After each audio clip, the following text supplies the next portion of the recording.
Welcome to Inner Light, where stories of healing illuminate the path to grow.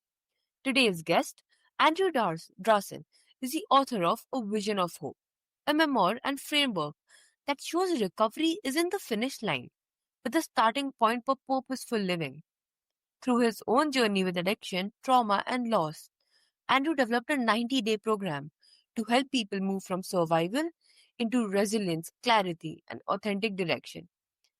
Welcome to the show, Andrew. It's such an honor to have you.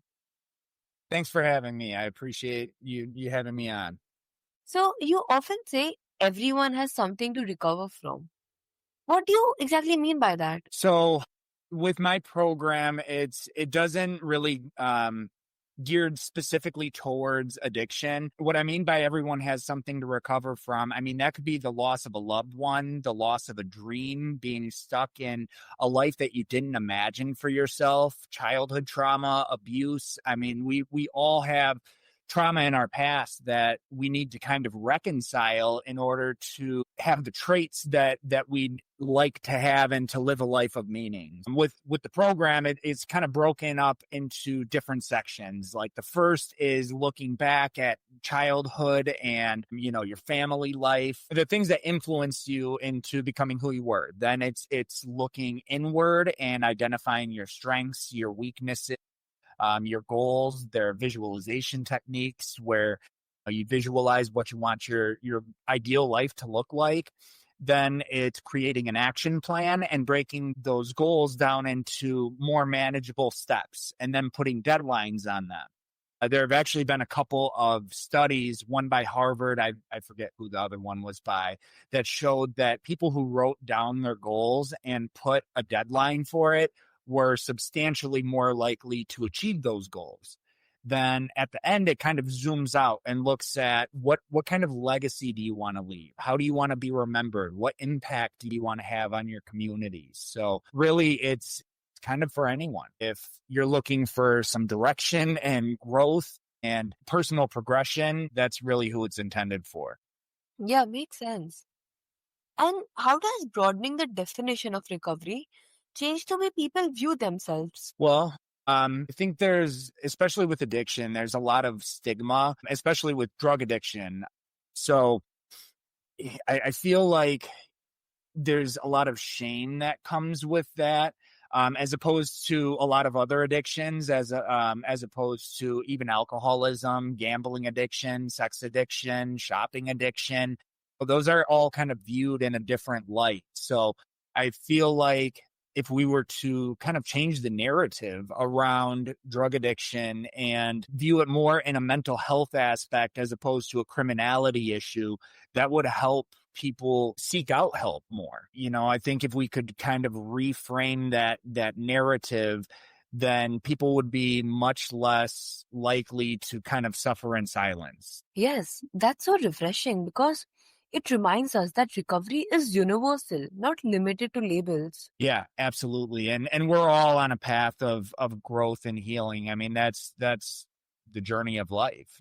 I mean, life comes at us and we deal with things and we have to learn how to deal with them, hopefully in a healthy way and grow from it. Yeah, 100%. And what role does cultivating inner calm and clarity play in building resilience? That's a good question. So I feel like if you have that inner calm and clarity, I feel like we all have that light within us. And when we let it kind of guide our actions, it automatically builds resilience. When we're living a life of purpose and, we look forward to waking up in the day and fulfilling our purpose and moving forward in that direction, resilience is just going to be a natural byproduct. Yes, we all get distracted at times. And, sometimes I think it was Mark Cuban. He said something like the most successful people have at least 80% signal and 20% static, which he referred to as like noise, basically anything that kind of distracts you from whatever your mission is. And, I kind of like that. That kind of stuck with me. But like I said, when you're just guided by that sense of purpose, resilience is going to be a natural byproduct of that. Yeah, absolutely. And Is clarity something we find once, or is it a practice we return to again and again? I mean, clarity is, I feel like that's something that comes in moments. I mean, it comes from self reflection and actually taking the time to analyze whatever the situation is. And, sometimes it'll hit you in a moment. Other times it'll take a while, but it's definitely a journey. I mean, we don't have a clear view of everything that goes on, not just in our lives, but of the world, but the more that we take a look at that and really look at the why and the how, it can kind of shed light on some of those questions that we have. Yeah, I love that insight because it frames resilience less as toughness and more as inner sturdiness. Yeah, absolutely. Absolutely. Yeah, because, resilience, I mean, it's kind of something that comes through life experience also, because if we don't go through hardships, we're not going to develop resilience, that's what gets us through those periods of turmoil. So it's a practice, and it's also through lived experience, and it's also guided by purpose. So it's kind of a hodgepodge of things that I think build resilience. Yes. And your own journey led you to create a 90-day program. Why structure it this way? And what transformation do people usually experience in that time? Well, so how it started, it didn't even start off as a program. It started off, my mom and we had talked about co-writing a book for some years, where one side it would give her version of events, you flip it over, it's my perspective on the same events that transpired. And I wrote it during my last period of incarceration and the treatment that followed. I set a goal to finish it before I was released. I ended up finishing it 5 minutes before getting out. So ended up hitting that goal. Then it kind of morphed from there, because originally the structure for it, you have chapter entries that look back on my life, and then there are journal entries that chronicle my time from getting locked up all the way through the treatment. And then I also wrote topical entries on a variety of different topics, from self-acceptance, acceptance, faith and anxiety, depression, police, our political system. I mean, there's 29 topics in total. And originally I was going to have it all within the same book, but it was going to be too big. So it split into two books. Then I started thinking about how people could apply my story and learn from it. Because one quote that I really like is, wise man, or a smart man learns from his mistakes. A wise man learns from the mistakes of others. So Lord knows I've made my fair share of mistakes. So that's what kind of inspired the workbook, to people to take those lessons. So the memoir is the what happened, why it happened, what I thought and what I felt when it happened. The reflections companion book is the lessons learned and the wisdom that was distilled. And the workbook is practical application, applying it to yourself and taking a look at those same things that I took a look at in order to grow. So I'd been through like 8 treatments total. So I think I have a pretty good idea on what was impactful for me and what wasn't. And really, like, the structure, it's set up now where the ideal structure is like a 90-day inpatient. But what I'm doing is, I don't know if you've ever heard of School. It's SKOOL. It's basically like a platform where you can put together these virtual courses. So I'm going to film the entire curriculum and make it available as a school community. So the outcomes that I expect to achieve are, like I said, helping people heal first off, and take a look at, things in their past that they may not have taken a look at. Help them identify what they want their life to look like, what their goals look like, and then to have an action plan to achieve those. And then hopefully by the very end, once it zooms out and looks at legacy and, the impact and things of that nature, it will inspire people to want to take a more active role in creating the future that they want to see, not just for themselves, but for society. Yeah, that's amazing. Thanks. And have you seen people continue to evolve long after the 90-day are complete?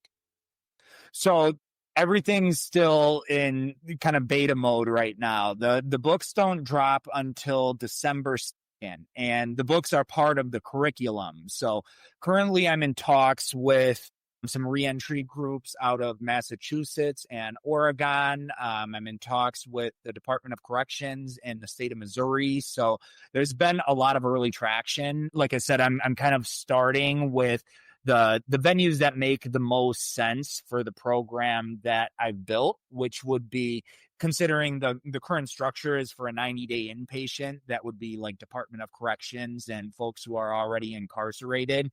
Then once I have the school community kind of adapted, then it's going to be very malleable. I'll be able to make it for community members. I'll be able to make it as like a virtual aftercare or a virtual intensive outpatient program. There's really no limit to what I'll be able to do for that. So I'm waiting on the last of my gear to come in, and then I'm going to start filming that curriculum. My goal is to be able to launch everything on December 2nd, including the curriculum. Yeah, that's inspiring because structure can feel restrictive, but here it becomes a container for freedom. Yeah, absolutely. And what I like about it is I can actually kind of segment the groups. So, like the people who are, DOC can be in a group that's only their group, and community members can be in a group that's only their group. And then I can also make like a large group with everybody. So my hope and my vision for it is, like I'll have a lot of different boards, with different topics, with content posted daily, that there will be a lot of interaction, people sharing their daily wins, things that they're struggling with. People can give feedback and insight. It can just become a place of support for many of us, because I know, we all need support at times, and not all of us are comfortable asking for that support when we need it. So I really I aim to help not just people either, like, yes, I want to help people find their direction and their purpose and live on purpose. But I also want to help change narratives around, a lot of, in the book, I give quite a few specific policy suggestions and things that I think that we could do to kind of improve the quality of life for everyone. And the goal with that isn't for people to take my specific policies and institute them. It's to open up the conversation and have us start discussing actual solutions instead of continuously spinning our wheels round and round. So I believe that public policy is based off of public perception. Once we have enough people having this same conversation, the lawmakers will take notice. Mm-hmm. Yeah, totally. And many people survive trauma but struggle to step into purpose afterward. Why do you think that leap is so difficult? Well, I mean, because I feel like it's with trauma and grief and those type of emotions, it takes a lot of inner work and really looking at it in order to properly heal from it. Like a lot of times we'll just kind of like move past it without ever really fully diving into it. And then it becomes like a scar, and scars are visible and, ugly, and show their forms in different ways. So, I mean, especially when it's a major life event, it's going to take looking inward and maybe talking to some folks and leaning on some support. Just to kind of share a little bit more of my personal story. My fiance, who I had been with for 5.5 years, she committed suicide in July. And afterwards, I saw a grief counselor, I saw a regular therapist, and, I spent time, like really examining how she must have felt and, what she must have been going through before she made that decision. And if anything, it only strengthened my resolve to want to help people with similar struggles and, like I said, learn from my mistakes so they don't have to repeat the same mistakes. Yeah, definitely. So, what's one key mindset shift that helps someone move from surviving to truly living? Mind shift A mindset shift that brings someone from surviving to truly living. Well, like I said, I'm going to kind of go back to, I believe that we all have that inner light within us, and it's just kind of retuning to that frequency and, like letting that drive our actions and our words and, our interactions. And, that will help strip away a lot of what doesn't belong in our life. Like once the more and more you attach to that inner truth, the lies just begin to fade away. That's so powerful because purpose doesn't erase pain, but it gives it meaning. Yeah, no, absolutely. And, the pain will stay with you. I believe that we're the sum of our experiences, so that pain shapes you, but how it shapes you, that's what's up to you. Pain can break you and, you can fall into a depression and, refuse to get out of bed, or you can let it motivate you, and we don't get to see every way that things can play out. All we can do is make meaning out of what happens and do our best to play our part to create the society that we want to see. Yeah, and you emphasize living on purpose rather than by accident. How can someone begin shifting into that international way of life today? Well, first you need to identify what you're not content with. So let's just say it's a job, like you feel stuck in a job, you've been there for 10 years, you have great benefits, and it's scary. Change is scary, but it doesn't give you fulfillment. Well, then you need to identify what would give you fulfillment. What would you When you wake up in the morning, what would you be happy to get to do instead of saying, and that's a kind of another thing is what we tell ourselves and the language that we use, it matters, instead of saying, I have to do something, say, I get to do something. It has a subtle impact on our psychology. But kind of back to the job situation, you're stuck in a job that you're miserable at, you don't like going in every day. So first you need to identify what would give you joy, being able to do every day. Then you need to identify how can you monetize it. Then you set an action plan in order to monetize it. And that doesn't necessarily even mean quitting your job right then and there. It's putting those wheels in motion so you can live a life of fulfillment. And, because life is too short and we can make it whatever we want to make it. It can be as good or as bad as we believe. And I believe mindset has to do with quite a bit. The way that we see the world, it determines our reality. I feel like the world is kind of just a mirror. If you look at everything that happens as just terrible and just the world is a bad place, then that's all you're going to see. You're not going to see any of the good. Whereas on the flip side, the opposite is true. If you look at, the world as, a place where it may be lost, but there's a lot of good in it, you're going to have a much more optimistic frame of mind and just a more positive nature. And, the law of attraction, I believe that we're all energy. And what we put out, we attract. Like attracts like, if for lack of a better term. So the more that we kind of tune in our energy and tune into those higher frequencies, the more life's gifts are going to present themselves to us. Yeah, that's beautiful practically. Because transformation isn't just theory, it's in the daily choices we make. Yeah, absolutely. And because even like recovery, like it's not linear, sometimes there are steps backwards, sometimes it's steps forward, but it's just making sure that you don't lose that vision for what you want your life to look like, what you want society to look like, and the impact that you want to make. As long as you kind of hold on to that, you'll end up finding your way back. So, what a deeply moving and practical conversation with Andrew Drasen. His story reminds us that recovery is only the beginning. What truly matters is stepping into resilience and purpose. If this spoke to you, take one intentional step today towards clarity and direction. Life doesn't have to happen by accident, it can unfold with meaning, strength, and hope. So, until next time, Keep letting your inner light guide you forward.